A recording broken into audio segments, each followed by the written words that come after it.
में कुछ नहीं हमको मिला है सरकार द्वारा। 2004 में घटना 27 अक्टूबर को घटा है। मेरा पति देश के लिए शहीद हो गया, लेकिन सरकारी सुविधा हमको अभी तक। चंद्र पांडे जी का बड़ा पुत्र, उससे पिताजी के शहीद हुए 17 वर्ष गुजर गए हैं, लेकिन अभी तक जो शहीद परिवार को फैसिलिटी मिलना चाहिए वो अभी तक हम लोगों को नहीं मिला। जल्द उनके बच्चे को मिलना चाहिए और जो भी सरकार की तरफ से एक सैनिक को मिलता है वो सब कुछ उनको मिलना चाहिए। हक है, हक बनता है। और सैनिक का मनोबल, दूसरे सैनिक का भी मनोबल बढ़ेगा, उनको भी, दूसरे सैनिक को भी गर्व होगा। शहीदों के सम्मान में पूरा देश रोता है। जब कोई भी सैनिक हमारे देश में शहीद होते हैं तो हर कोई उसे सलाम करते हैं और रोते हैं कि आज हमारे देश के एक वीर जवान शहीद हो गए। लेकिन उन शहीद परिवार को बाद में कोई देखने वाला होता है या नहीं, आज हम उसी के बारे में बात करेंगे। देवघर जिला के सारठ प्रखंड क्षेत्र के बभनगामा में गणेश चंद्र पांडे का घर था। देश की रक्षा करते हुए अपनी जान दे दी। वर्ष 2004 में 27 अगस्त के दिन जम्मू कश्मीर के बड़गांव में आतंकवादियों से लड़ते हुए गणेश चंद्र पांडे शहीद हो गए। गणेश चंद्र पांडे के शहीद होने के बाद उनके परिवार की क्या स्थिति है, इसके बारे में किसी ने जानना मुनासिब नहीं समझा।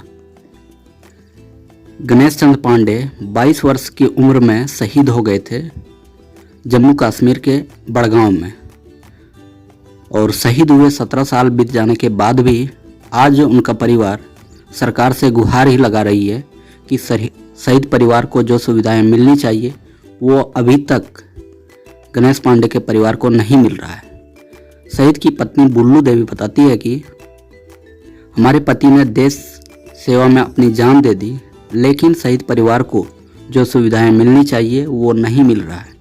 सिर्फ एक पेंशन के भरोसे पूरा परिवार टिका हुआ है। वहीं शहीद गणेश चंद्र पांडे के बेटे लक्ष्मण पांडे ने बताया कि नौकरी के लिए कई बार आवेदन दे चुके हैं, लेकिन अभी तक सिर्फ आश्वासन ही मिला है। उन्होंने देवघर के वर्तमान डीसी मंजुनाथ भजंत्री के ऊपर विश्वास जताते हुए कहा कि उपायुक्त ने बहुत ही अच्छा काम कर रहे हैं और मेरे मामले पर भी संज्ञान लेते हुए उन्होंने अनुशंसा करके अवर सचिव गृह कारा एवं आपदा प्रबंधन विभाग रांची को मेरा आवेदन भेजा है। अब देखना होगा कि कब तक हमें नौकरी मिलेगी। शहीद परिवार को गैस एजेंसी, पेट्रोल पंप, नौकरी एवं जमीन देने जैसा प्रावधान है, लेकिन शहीद गणेश चंद्र पांडे को शहीद हुए 17 साल बीत जाने के बाद भी उनके परिवार को इन सुविधाओं से वंचित रहना पड़ा है। गणेश चंद्र पांडे के शहीद होने के बाद उनके गांव बभनगांव में शहीद द्वार का निर्माण कराया गया। वहीं उनके शहीद हुए 13 साल बीत जाने के बाद वर्ष 2017 में देवघर के सारठ बाजार में शहीद स्थल का निर्माण कराया गया, लेकिन नौकरी की मांग जो कर रहे हैं आज भी उसे नहीं मिला है और लगातार वो रांची और देवघर का चक्कर लगा रहे हैं, लेकिन अभी तक उसे सिर्फ आश्वासन ही मिल रहा है।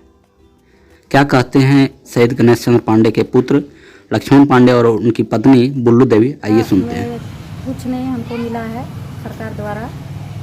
2004 में घटना 27 अक्टूबर को घटा है। मेरा पति देश के लिए शहीद हो गया, लेकिन सरकारी सुविधा हमको अभी तक कुछ नहीं मिला है। नहीं बेटा का नौकरी, नहीं पेट्रोल टंकी, नहीं गैस एजेंसी, नहीं हमको नहीं ज़मीन मिला है, कुछ नहीं मिला है अभी तक। अभी 17 साल से हम लोग दौड़ते हैं, वही थोड़ा बहुत पेंशन मिल रहा है, उसी में हमको। तो ये शहीद के कभी खुशी कभी गम हुआ है। मेरा 2 लड़का है, 2 लड़की है। एक लड़की का किसी तरह शादी किए हैं, एक लड़की फिर 22 साल का हो गया है, अभी तक नहीं शादी कर पाए हैं। रही बड़ा वाला बेटा का नौकरी नहीं मिला है, ये छोटा वाला पढ़ रहा है, और हमको कुछ नहीं अभी तक मिला है।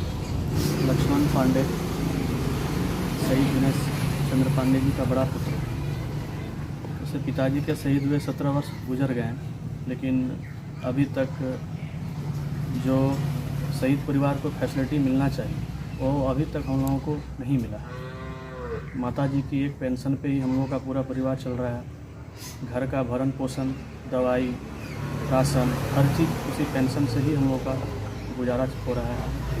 नौकरी मिलनी चाहिए, नौकरी नहीं मिली है अभी तक। नौकरी के लिए अप्लाई किए हैं लेकिन अभी तक उस हिसाब से रिस्पॉन्स नहीं हो पाया है। बाकी जो है एक पेंशन से ही चल रहा है और किसी तरह से परिवार गुजर बसर कर रहा है। मांग यह कर रहे हैं कि हम लोग जो नौकरी है वह नौकरी शीघ्र यथाशीघ्र हम लोगों को मिल जाए। जो ज़मीन मिलना चाहिए वह ज़मीन भी मिल जाए। बाकी जो भी फैसिलिटी एक शहीद परिवार को मिलना चाहिए, जो देश के लिए अपने जान की आहुति देते हैं, उनको जो फैसिलिटी मिलना चाहिए वो हमारे परिवार को मिलना चाहिए। देखिए उनको जो है सुविधा, सरकारी सुविधा जो भी है वो सुविधा उनको मिलनी चाहिए। और जहाँ तक बात है सर्विस का, तो सर्विस भी उनको निश्चित रूप से जितना जल्द से जल्द हो उनके बच्चे को मिलना चाहिए। और जो भी सरकार की तरफ से एक सैनिक को मिलता है वो सब कुछ उनको मिलना चाहिए। हक है, हक बनता है उनका। इससे और सैनिक का मनोबल, दूसरे सैनिक का भी मनोबल बढ़ेगा, उनको भी, दूसरे सैनिक को भी गर्व होगा। तो ये होना चाहिए, सरकार को इस पर ध्यान देना चाहिए कि कोई सैनिक अगर शहीद हो जाता है तो उस पर पूरा ध्यान देना चाहिए और त्वरित कार्रवाई करनी चाहिए। इसमें विलम्ब नहीं, त्वरित कार्रवाई होनी चाहिए। देखिए, स्वर्गीय गणेश पांडे जी के आश्रितों को अविलंब सुविधा मिलनी चाहिए थी, लेकिन दुखद है कि नहीं मिल पाया है और उनके सारे परिवार बदहाली की जीवन आज तक भी जी रहे हैं। और सैनिक के आश्रितों को सैनिक के माध्यम से या उस सरकार के माध्यम से जो भी सुविधा मिलना चाहिए था उनको न जाने किस कारण से आज तक नहीं मिल पाया है। उनको मिलना चाहिए, उनके बच्चों की सुविधा मिलनी चाहिए, उनके परिवारों की सुविधा मिलनी चाहिए, पढ़ाई की सुविधा मिलनी चाहिए, आवास की सुविधा मिलनी चाहिए। ये सारा चीज़ उनको मिलना चाहिए था, लेकिन आज तक नहीं मिला है। और हम लोग चाहते हैं कि सरकार इस पर संज्ञान ले और अविलंब इस पर कार्रवाई हो। जब शहीद गणेश पांडे का पार्थिव शरीर आया था अंत्येष्टि के लिए, तो हम लोग पूरा सारडवाला गए थे, अंत्येष्टि तो किए थे, बहुत भीड़ थी। और अभी तक उनके परिवार को, आश्रित को नौकरी नहीं मिली है, तो खेद है। पेट्रोल पंप मिलता है, सैनिक को बहुत सारा सुविधा मिलता है जैसा हम लोग सुनते हैं, लेकिन उनको भी सब सुविधा मिले। उनकी विधवा को पेंशन से नहीं गुजारा हो पा रहा है, बच्चा भी बड़ा हो गया, उस समय छोटा था। यही सरकार से मांग करते हैं कि उनका भी समाधान हो, उस पर भी ध्यान दिया जाए। झारखंड की हर छोटी बड़ी खबर के लिए चैनल को सब्सक्राइब कर लें और फेसबुक पेज को भी फॉलो करें।